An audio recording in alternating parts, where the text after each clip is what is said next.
It's amazing how some games can teach us about the real world. Some people believe that a way a person behaves in a game reveals a lot about how they will behave in real life. If a person cheats on a video game where there isn't much to lose, then they might also cheat in real life where the punishments and rewards are much higher. In contrast, a person who always behaves honestly in the game is likely to do so in life as well. Some research shows that extraversion is associated with preference for stimulating games that contain violence, especially FPS, action, or fighting games.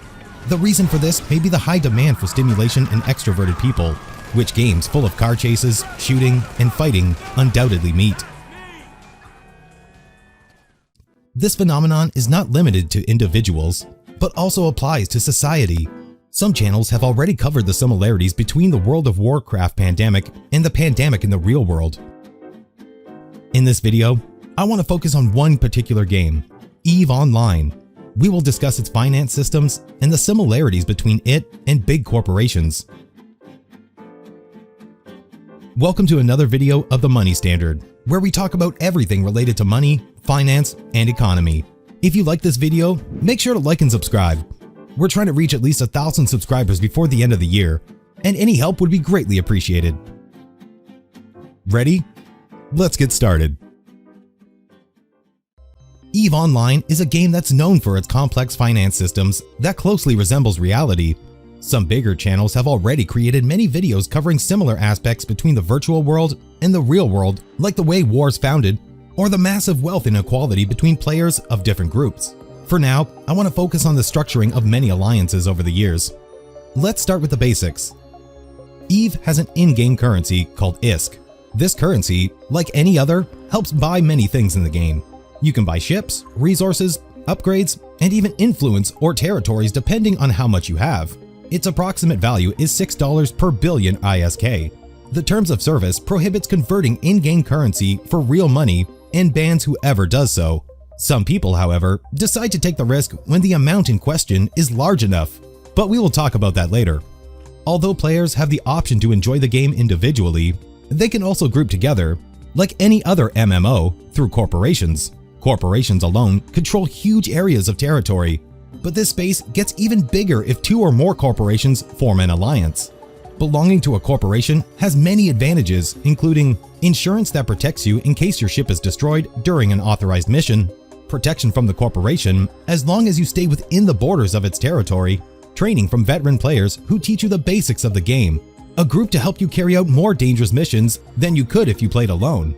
But all these advantages do not come for free. These corporations often tax their players during peacetime in order to finance the protection and insurance they offer. They also need to ensure that players fulfill their duties according to their experience levels. Therefore, corporations require a solid structure to guarantee the proper selection of members and ensure that everyone is prepared in case of war or conflict. The exact structure varies depending on each corporation. For this video, I'm going to focus on the one that became the strongest of its days, Reddit. Let's look at its departments and real-world counterparts. HR Department. HR stands for Human Resources. The main purpose of this department is to recruit new players through places like Reddit or Discord. HR also has to vet each of the applicants to make sure none of them are spies. Having a spy inside the alliance can be costly and potentially even devastating if the spy manages to go unnoticed and passes a great deal of confidential information to the enemy. In real life, HR departments work in a very similar way.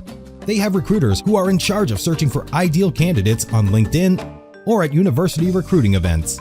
They also must perform the initial screening process to find out if each candidate meets the minimum requirements. These requirements can include a good resume, a college certificate, no criminal records, and more. Just like in the game, having a less than ideal candidate is an important position that can lead to catastrophic consequences. For example, an inexperienced CFO could lead the company to bankruptcy if he makes bad decisions. IT. IT stands for Information Technology. In real life, IT departments vary greatly depending on the type of company and its size. In technology-oriented companies like Google or Facebook, an argument could be made that the IT department is the entire business. In companies that are less focused on software development, the IT department takes care of more trivial tasks. Their job could include ensuring that an employee's computer is working properly, verifying the correct installation of programs, or simply helping those who need it. Intelligence. In EVE Online, the intelligence departments gather information on both enemies and friends who might become enemies. They also have the responsibility to verify that no one inside the alliance is a spy. In real life, this is a bit less glamorous, while at the same time more complicated. Corporate espionage can include something as simple as stealing a slogan, or as complex as stealing the design and specifications of a new product. Logistics. In EVE Online, the logistics members are literally space truckers, who are dedicated to moving merchandise from one place to another while trying not to be destroyed. I think it's one of the least valued positions in this type of game. Most people tend to praise army leaders, and nobody realizes that the logistics team is what keeps the economy moving. Most of the time, nobody even notices that they're there. But when something goes wrong, they're the ones who immediately receive the blame. Few people are able to handle this position for more than a short period of time. In a country with low crime rates, being a truck driver does not imply great risks. Sure, it's a stressful job that requires long working hours, but the risk is relatively minor. However, in places where there is violence and insecurity, being a truck driver can be very dangerous. In countries with high crime rates and violence, truck drivers are often killed for the sole purpose of stealing their merchandise. Fleet Command. Fleet members in EVE Online are, as the name indicates, people who dedicate themselves to organizing armies and battalions for armed conflicts. They're in charge of organizing the number and type of ships that will be used in each mission and the experience level required for each member. Being a high-level commander can be quite a stressful task. It requires an insane amount of tactical knowledge, communication skills, leadership, and the ability to multitask. During wars, people must know how to receive information from multiple sources and combine it all into a realistic view of the battlefield. In the real world, armies can also have a command structure that depends heavily on the country. They can range from 5-star generals meeting with world leaders to soldiers that go straight to the battlefield. Diplomacy. Diplomats in EVE Online are tasked with forging coalitions with other alliances and mediating conflicts with enemies. This is very important, since an alliance with the right members can ensure victory in a large-scale battle or even result in the control of a larger region of space. Remember that with more territory means more resources, and more resources means more wealth. Diplomats are also responsible for handling internal conflicts between team members, such as a newbie attacking a team member by mistake or disputes about what each player deserves according to rank. In the real world, diplomacy between nations also plays an important role in society. Diplomats help forge mutually beneficial alliances between nations and even act as mediators in armed conflict. Alliances between nations are found all over the globe. The North American Free Trade Agreement allows Mexico, the United States, and Canada to have a great socio-economic relationship. In the European Union, many countries have agreed to use the same currency and a free transit agreement among their citizens.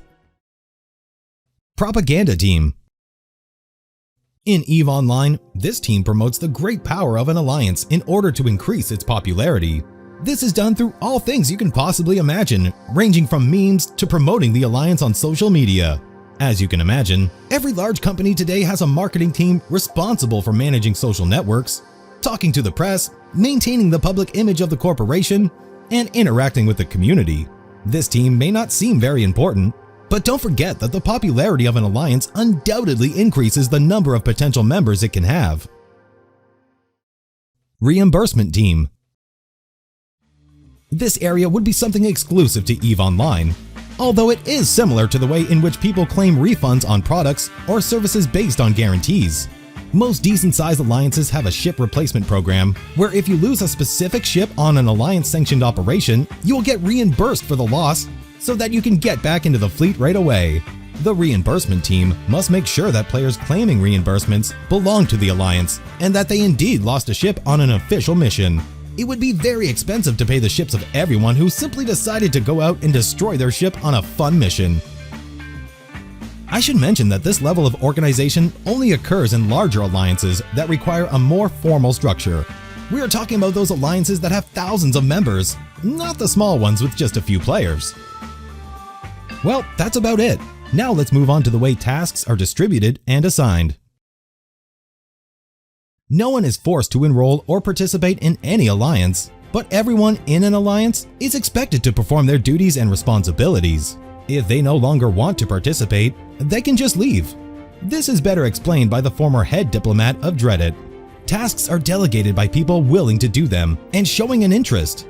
We would of course deal with churn, and if we were especially hurting in a given area, a forum post would go up asking for volunteers. If additional members are needed for a particular group, the marketing team simply recruits more members. Generally, the players who enroll in an alliance are willing to fulfill their duties. Still, you may wonder, how do you make sure team members follow rules and guidelines? Well, remember the reimbursement team? If a person shows up for a mission without the type of ship that is required, and it is destroyed, the alliance will not replenish the costs. Again, this is better explained by Dreadit's head diplomat. Enforcing compliance was generally done with a carrot. We found sticks to not work all that well. For example, ensuring people show up to the fleet in the correct type of ships, we would only reimburse those who showed up in the type of ships we asked for. If they wanted to bring something else to the fleet, they could, but if they died, they would need to replace it themselves. Now you may be wondering, isn't this just a video game? Why do people take it so seriously? For me, there are two big reasons. The importance of video games for many players, the value of ISK in the real world. I think that the first reason is the most important. Games are very important to many people as they allow them to escape from reality. After all, why be a billionaire in real life when you can just be one in an MMO? So, for some, their reputation in a video game is the most important thing in the world, and being the leader of a powerful alliance is a big accomplishment. As for the value of ISK in the real world, remember that I told you it was illegal to convert ISK to real-world currency like the dollar? When the amount is big enough, there are many players who will inevitably take the risk of turning their ISK into real money, even if it means getting banned. And who are the ones that manage to collect the most money in the game? Well, the high-ranking officers of these alliances. In fact, there have been major conflicts that have been decided purely on the basis of who has the financial resources and power to beat the others. Large casinos have been erected in order to finance the great cost that wars between great alliances incur. If you want to know more about this, I recommend the incredible series of videos that the How Money Works channel has on EVE Online. Anyway, that's all for this video. The truth is that I decided to make this video because I found this aspect of EVE Online very interesting, and I thought that it had not been covered by any other channels before, at least not recently. Once again, remember to like and subscribe. Greetings and see you soon!